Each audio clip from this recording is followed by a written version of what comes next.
tem no mercado financeiro, existe um jargão que assim, você tem dois polos, né? Você tem o polo superavitário e o deficitário. O que é o polo superavitário e deficitário? Deficitário é aquele, né, não tem nada pejorativo nisso, mas aquele que está captando no mercado para rodar a sua operação. Essa é tipicamente a posição, eu não diria nem só da pequena e média empresa, das empresas em geral. Mesmo as grandes, dificilmente elas estão no polo superavitário, que é o que está investindo. Dificilmente ela está no polo de investimento. Por quê? Em geral, quando ela tem recursos sobrando, ou ela reaplica no seu negócio, ou ela expande o negócio. Dificilmente ela vai precisar da sofisticação de investimento que uma pessoa física eventualmente tem. Por quê? Você pega essas empresas que trabalham na área de investimento, ele eventualmente tem uma carteira lá de 200, 300, 400 produtos diferentes de investimento. A sofisticação da pequena empresa no investimento, se houver, quando há, eventualmente, assim, sobrou um caixa aqui, eu preciso investir por 1 mês ou 2 meses, porque depois eu vou usar de novo. Então, e isso é a minoria das empresas. A maioria das empresas, ela tem um giro que é suficiente para pagar as despesas do mês, ela precisa antecipar recursos para não ficar no negativo ao longo do mês. Então, a principal dor, o principal produto a ser oferecido para as micro, pequenas e médias empresas no Brasil, sem dúvida, é o crédito.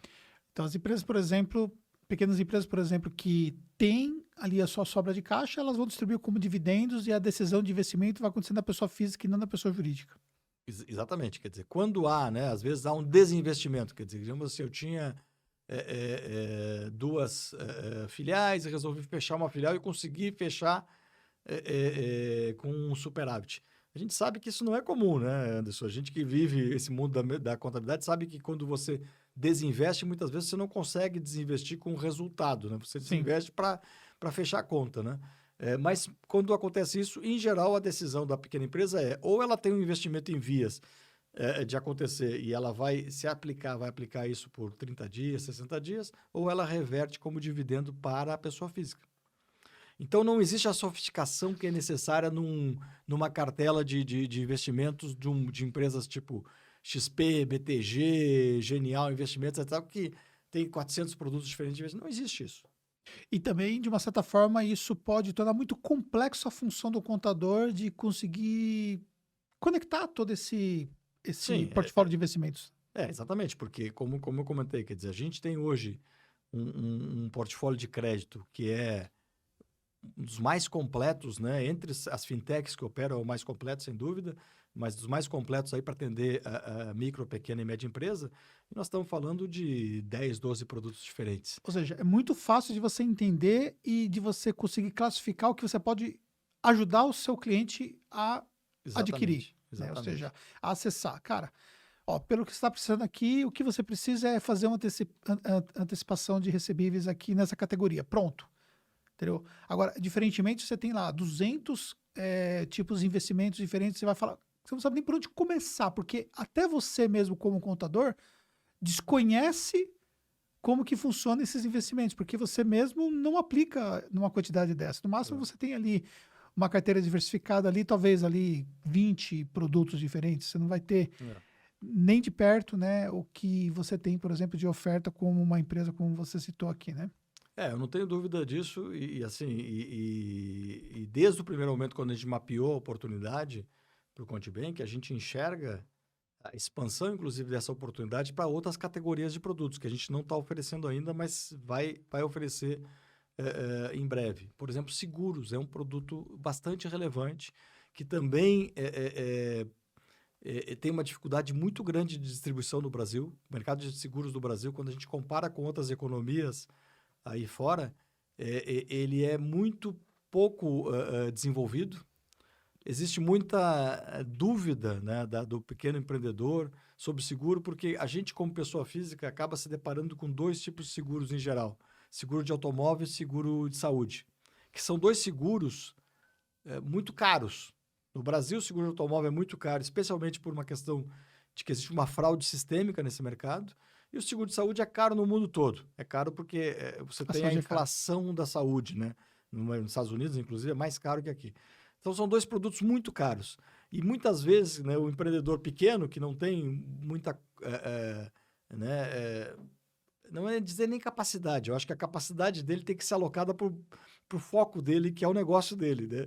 Ele não tem muito tempo para alocar essa capacidade para entender de finanças, de seguro, etc. Ele não sabe que existem produtos seguros muito interessantes que poderiam ser contratados pela micro ou pequena empresa e que não são caros e que poderiam dar um conforto para ele em uma hora que ele tem algum problema, né? Então, em geral, você tem uma situação onde existe muito pouco desenvolvimento desse mercado e esse é um dos mercados que a gente quer atuar e vai desenvolver o CoachBank mais para frente e vai ser uma nova oportunidade para os contadores que estão com a gente também oferecer, né? E de alguma forma mitigar essa dor e trabalhar esse aspecto também.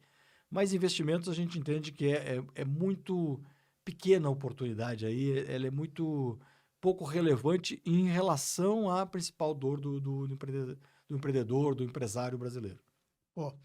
Então, assim, um ponto que eu acho muito relevante e eu me posicionar, né, no mercado é algo que eu sempre faço, da forma como eu acredito que as coisas são, né, da forma como eu acredito que seja melhor para você que segue meu trabalho, né, que é contador e que está buscando formas diferentes de você conseguir ter resultados dentro da sua empresa contábil. Você precisa, de fato, pensar nesse conceito de ecossistema.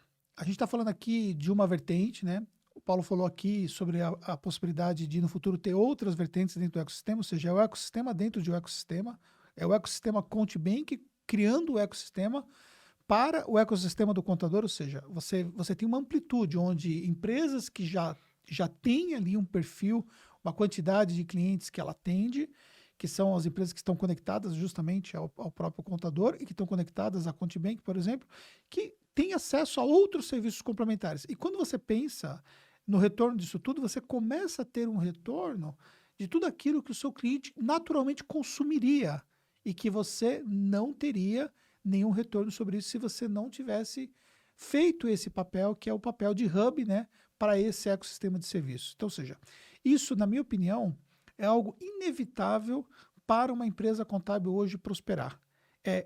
Se ela não está olhando para essas oportunidades, ela está deixando dinheiro na mesa.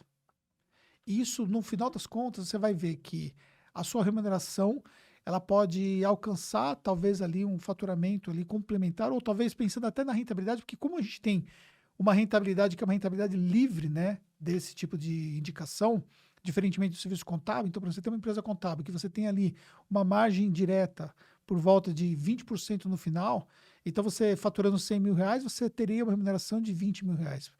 Você tendo hoje, por exemplo, ali 10 mil reais mensal em todos esses serviços complementares, seria equivalente a quanto? 50 mil de faturamento, para você chegar aos mesmos 20% que daria 10 mil reais. E você conseguiria, por exemplo, alavancar isso através desses serviços todos, como foi citado aqui. Então, você tem de um lado, você ganha no serviço financeiro, do outro lado você ganha lá numa indicação de marcas e patentes, do outro lado você ganha na indicação do serviço jurídico, você vai montando o seu ecossistema. Então, na minha opinião, não tem como você dissociar a possibilidade que hoje o empresário contábil tem de oportunidades de ofertar serviços complementares aos seus clientes que eles naturalmente precisam desses serviços. É inevitável para uma pequena empresa que tem falta de caixa ter acesso ao crédito para ela poder sobreviver. A falta de crédito, inclusive, segundo a pesquisa do próprio Sebrae, que aponta os elementos que mais fazem uma empresa quebrar, é justamente um dos elementos primordiais. Por quê? Porque a falta de crédito ela mexe com um fator que quebra uma empresa, que é a falta de caixa. Uma empresa ela pode até operar deficitária. Por exemplo, você pega as startups, durante quanto tempo uma startup ela consegue operar com caixa negativo, desde que ela tenha fonte de recursos que ela vai levantar através dos investimentos que ela faz. Ou seja, ela faz as rodadas de negócio para poder continuar se alavancando e continuar operando, até que ela possa atingir um break-even ou que ela possa virar, né, a operação para uma eficiência operacional.